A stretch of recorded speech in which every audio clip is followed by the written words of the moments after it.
All right, good evening, everybody, and welcome to tonight's Valorant coaches meeting. We'll just go over a little bit of the format and any kind of important information that we need to go over leading into the matches on Saturday, March 25th, which is when we will host the tournament. Just like to say I'm extremely excited that we're giving our kids an opportunity to participate in a tournament like this. I know Valorant is growing in popularity extremely among not only kids our age, but also the collegiate and pro esports levels. So love that we're providing our kids with this opportunity to be able to compete. So thank you again for signing and registering, and we'll just get right into it. So as I said, the entire tournament will take place on Saturday, March 25th. I'd like to begin matches promptly at 9 a.m. With that, I would like to host a quick coaches meeting with the 6 coaches at 8:30 a.m. in Discord quickly before we get our teams organized, just to go over any last minute details or any last minute changes that we need to before the tournament begins. Please ensure that you have provided me with all your correct Riot IDs for all your participants on your team or teams if you have multiple of them. There's one especially that'll be very important, but I'll kind of go into that a little bit more in detail as we go throughout the meeting. I know I said I wanted to run this tournament in a VCT style, but with those matches running the way that they do, that could take us anywhere from 10 to 12 hours in terms of match length, and I didn't really want to do that, but I still wanted to provide our kids with a way that they could at least have 2 matches and play 2 different teams within the tournament. So we're going to do a double elimination bracket with the 8 teams. That means that each team will be guaranteed a minimum of 2 matches. You have to lose 2 matches to be eliminated from the tournament. All of the preliminary matches will be single map matches. I know that's a little bit unfortunate because sometimes some teams prefer to play on some maps. However, I've tried to make the single map matches a level playing field as best as I could for all teams. And by doing that, I'm going to have to randomly select the maps out of the 7 competitive maps. So if you're unfamiliar with Valorant, the competitive stage uses 7 of the 9 maps, and those maps are Ascent, Split, Pearl, Lotus, Icebox, Haven, and Fracture. So we will use those 7 maps throughout the tournament. Basically, what I will be doing is I will be randomly selecting one of those 7 maps for each of the single map preliminary matches, but I will not be releasing that details to the teams until 8:30 a.m. the day of the matches. That just makes it so every team basically enters into the tournament not knowing what maps they're going to play, and will have to quickly kind of structure their teams and structure their competitive setup for the specific map. Okay, I wanted to make it as fair as possible, and with selecting maps, especially with it only being a single map match, one team was definitely going to get a competitive advantage trying to choose that map. So I felt this way, it at least gives those teams, both of them, that level playing field coming into Saturday, and we'll see how it goes from there. The finals, however, I will be doing our VCT qualifier style. I say qualifier style because they do those best 2 out of 3. If you get into the finals of VCT, it's best of 5 or even best of 7 sometimes, depending on the tournament.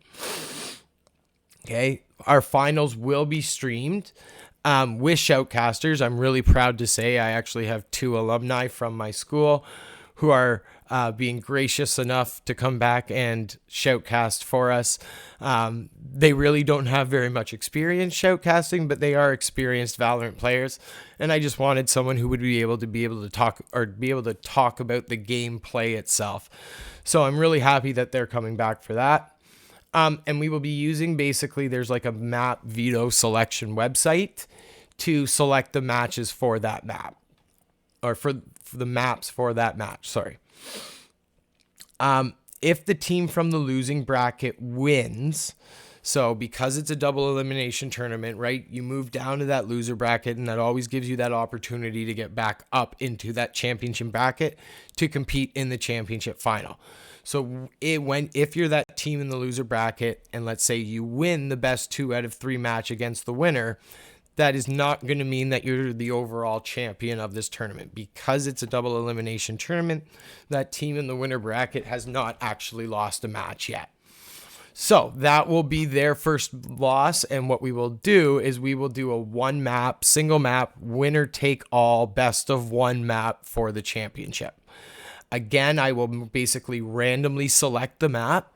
I will inform both teams of what the map is, and then they will get 5 minutes to kind of plan and discuss their competitive setup before logging into the match. The way the map selection works is as follows. So team 1, which will be the team 1 will say is home team, which will end up being that team that has not lost a match yet, so is still in that winner's side of the bracket. They select and they veto a map. So basically, out of the 7 maps, they select one map that they definitely do not want to play. Team 2 then goes and does the exact same thing. So that eliminates 2 of the 7 maps right there. From the remaining 5 maps, now Team 1 will select the map that they are going to play in Game 1. From there, Team 2 selects whether or not they want to attack or defend first, okay, because it flips at halftime. So depending on the map and depending on the team competitive setup, some teams like to go attack first, some teams like to go defend first. So team 2 gets to choose that.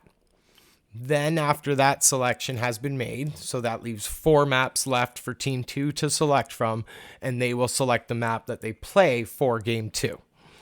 Team 1 then becomes the team that is selecting whether or not they want to attack or defend first. So basically just the flip of the game before. That leaves 3 remaining maps. Team 1 then selects that map that they definitely do not want to play in Game 3 if it gets to Game 3. Team 2 then selects the map that they definitely do not want to play out of those last 2 remaining maps. And then the final map that is there out of the 7 is the one that we use for Game 3. Team 1, because they are the home team, they select whether or not they want to attack or defend first. Okay. Because Valorant does not have really like a way to set up arenas or lobbies the way Rocket League does, you have to be able to invite players. So I am going to need each team to designate a captain. And you will need to ensure, obviously, that their ride IDs are provided to me and are accurate. Because they are going to be the ones that are going to be responsible on your team for either creating the game. If they are not creating the game, they will be invited to it. They will have to invite their team. So if you're creating the game, you will be responsible for inviting the opposing team's captain into the match. Then both captains can pull their respective teams in. Because most of our teams are already friends in Riot, it just makes it easier and makes it so that we only have to share a single person's ride ID rather than the entire team. And then those team captains can just be the team captains that do this for us. Obviously, those are probably going to be our players that are really familiar with Valorant anyways. So that should make map creation or match creation run very smoothly for us. Okay, so please, please, please ensure that those Riot IDs, especially for your captains, are correct, and please let me know who your designated captain is so that I can have that set up for Saturday. In case your kids are unfamiliar with it, but I doubt that any of them are being a part of this tournament, match creation is pretty simple. Once you open Valorant, you click on play. Basically, all your options there for your different game modes are in the top bar at the top. So they would just go all the way to the right and click on custom game. Once they click on custom game, it basically opens a brand new screen for them because it allows them to invite up to, especially when they get into tournament mode, it allows them to invite up to, I think it's 20 people within the lobby, if I remember correctly. So it'll pull up a screen like this. Once they get here, before they invite anyone, have them click on options and make sure that tournament mode is turned on and that overtime win by 2 is turned on. allow cheats, play all rounds, and hide match history can all be off. Especially the play out all rounds. It's a game 2-13. So if a team wins 13-0 and the play out all rounds is turned on, then it'll play the remaining 12 rounds in the match, even though that one team has already technically won the match. Okay, and obviously we want to allow cheats off just to make the game as fair as possible. Okay, once they have the game mode set up, they then will basically, Riot has made it nice and easy with a recent update where they can actually invite players without being friends with them. So we just need their Riot IDs. So they'll see this invite button in the bottom right corner here. They just click on that. And then they will type in the other team's captain's Riot ID in here, invite him. That'll basically pull them right into that spectator mode. And then that will allow them to start pulling their team in. We'll let them know who's going to be attackers or defenders, because again, I'm going to randomize that considering it's only a single map. And then the last thing they'll just need to make sure is that they have selected the proper map that is assigned for their match. And then once their teams are both in their attackers and defenders roles, they basically hit start. They go into their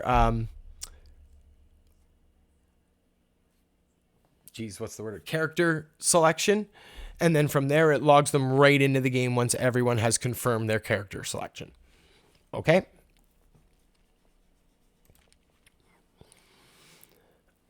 So Riot, especially because we have to do this through custom games, it does not allow me to turn off the all chat, or it does not allow our teams to turn off the all chat.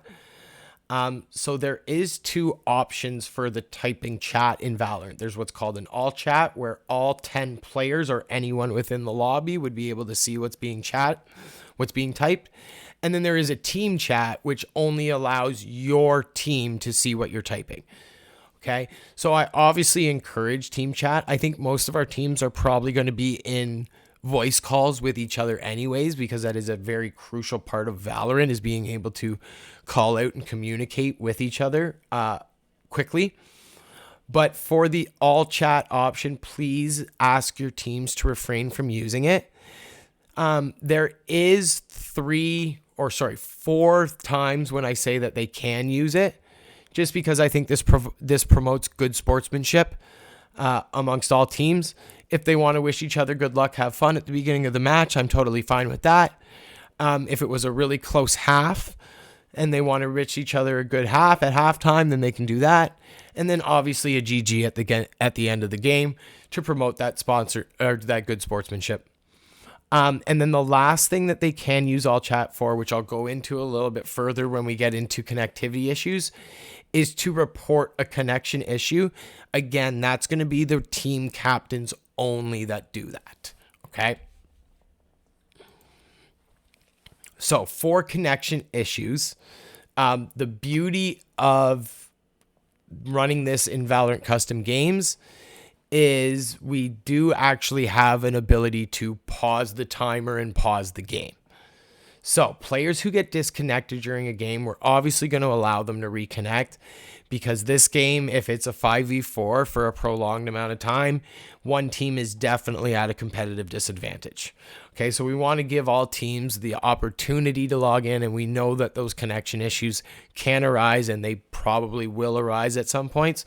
So we just want to be patient and allow those teams and those players to reconnect.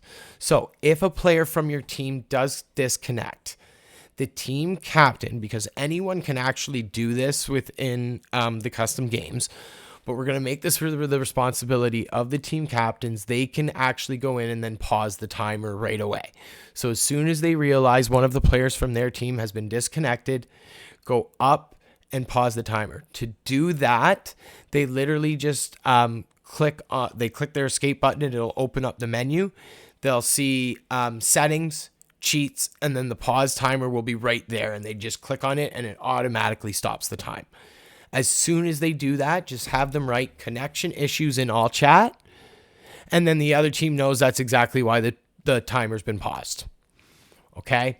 And then once the player has rejoined, have your captain just kind of type in chat, all good, and then they can unpause the timer and we can restart the match. Okay. Substitutes and rotations. If you do have substitutes, they are allowed, just not during games. So even at halftime or anything like that, there's no substitutions allowed. Those have to happen before any game actually starts. Only players listed on your team rosters that I have their provided Riot IDs for are allowed to play. They obviously must be enrolled at your school, and Valorant requires a minimum of 5 players in order to play. Again, important, coaches must be in contact with their team at all times during a scheduled game. It's going to be a little bit easier for us in this one, definitely knowing that we're going to have those team captains' Riot IDs. And I'm going to have a way to share those with them. So I will probably be creating like a little captain's package for you that I will send out. Okay. Coaches obviously must be available at Discord at all times during the scheduled games. That's how we will communicate. To make sure things run more smoothly, I would like to try to ensure that we have at least one coach spectating a match at all times. If you are spectating a match, you can view both sides of the teams. So obviously when you are in, you need to refrain from communicating with your team, right? We don't want you giving any call outs. I don't think any of us are as familiar with Valorant as our kids are, that we would have the ability to do that. But obviously we don't want to be giving any of our teams any competitive advantage over the teams that we're competing against. Same with Rocket League, our code of conduct. All teams must adhere to the code of conduct outlined in the OFSEA community guidelines. Players, coaches, and or any parent spectators who fail to adhere to these guidelines may be disqualified and or banned from any further OFSEA competition. And then last but not least, any dispute resolutions. I ask that coaches do that first. I will try to be in as many matches as I possibly can. I am going to be streaming some matches throughout the day as well. So just let your kids know that there might be a spectator that they may not be familiar with. That will be me, and I will be doing some streaming. If you guys cannot resolve any dispute at hand, then obviously contact me, and we'll try to resolve it between the 3 of us. And then any decision that I make will be final and binding. That concludes the Valorant coaches meeting. If there are no questions, I'm extremely excited for Saturday. Please look for the Valorant Discord channel and watch your emails for all of the important upcoming information. All right, everybody, really looking forward to Saturday. See you all then.